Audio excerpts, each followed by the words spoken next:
Hey guys, Jason here with O.C Realtor Talk, and what I've got for you today is probably one of the most common questions I get recently from potential buyers on whether or not they should wait to buy or buy now. Should I wait? And it's a really good question. And why would somebody ask that question? Well, there's a lot of stuff in the news that talks about real estate bubble or that we're at the highest prices wise, etc., etc. And those are really valid points. And I guess the question is what do you think would cause prices to go down? And if you've followed my channel for any amount of time, you know my thoughts and feelings on this. I truly believe prices will start softening once we see interest rates go up because of the sheer matter of affordability. The higher the interest rate, the higher your principal, interest, taxes, insurance, or your mortgage payment's going to be. Therefore, less affordability means less people able to pay those prices, and Econ 101, supply and demand, goes into effect. You have less demand, same amount of supply, we're going to see prices soften. So one of my favorite things to do is always run the numbers. And in this analysis, what I take is what is about a median price here in Orange County at $800,000 and the current interest rate of 3%. What would that equate if interest rates went up just 1%? And what I mean by that is, what would the purchase price of that house have to be in order for your payment to be the same? The net, I guess, payment be the same for the buyer. And as you can see here in the numbers, at $800,000, if we're considering putting 20% down, your principal, interest, taxes, insurance puts you right at $3,600 a month, about. So I took, what if we just went up 1%, just 1%? And mind you, historically, and you know, I got in this business about 11 years ago when interest rates were just under 5%. Before we saw this big trickle back down of interest rates. We had seen the first round actually of quantitative easing, which is what's going on right now, where the government buys millions and millions of dollars of mortgage-backed securities, flooding the supply side of lending. But anyways, 4% I would say is still below average. So in this scenario, it would have to be about an $80,000 difference in price point, and that's a 10% decrease right off the top in order to get somewhat of a same payment there. And what's actually kind of interesting is even with this discounted $80,000, if you go down to this line here, the third line where it says PI, that's your principal and your interest.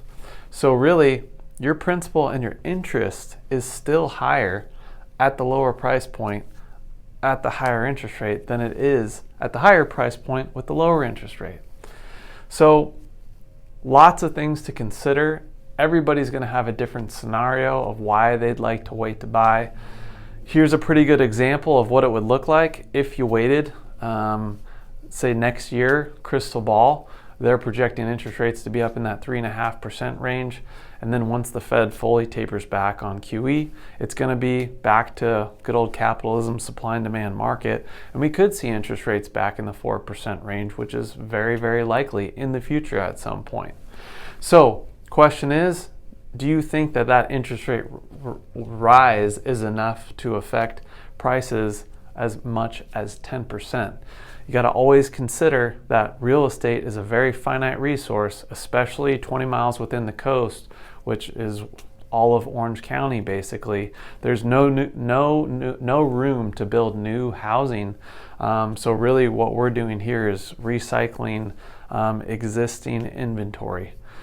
So again, of course, that affects the supply side of things. And the other thing to consider is, you know, we have had somewhat of an exodus of people leaving California.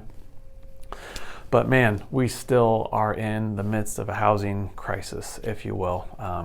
Across the board, that's kind of the consensus amongst experts. And of course, there are policies in place to help relieve those things. So not to get too much into the sticks of all this, but here's kind of my philosophy on what it would have to take in order to save a little bit of money.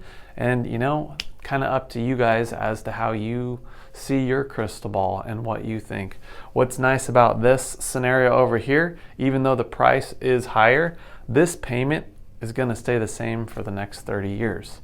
So for example, if this interest rate went up and prices leveled off and then started going back up again, we might not ever see these 3% interest rates ever again.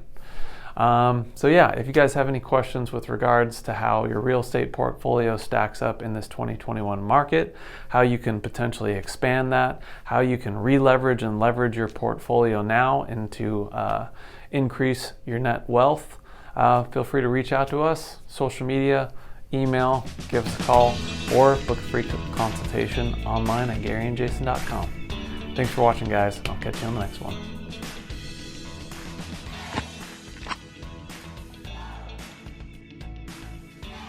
Hey guys, and thanks again for watching this week's episode of O.C Realtor Talk. If you gained any value from this video, we'd really appreciate it if you liked, subscribed, and followed us on all our social media platforms.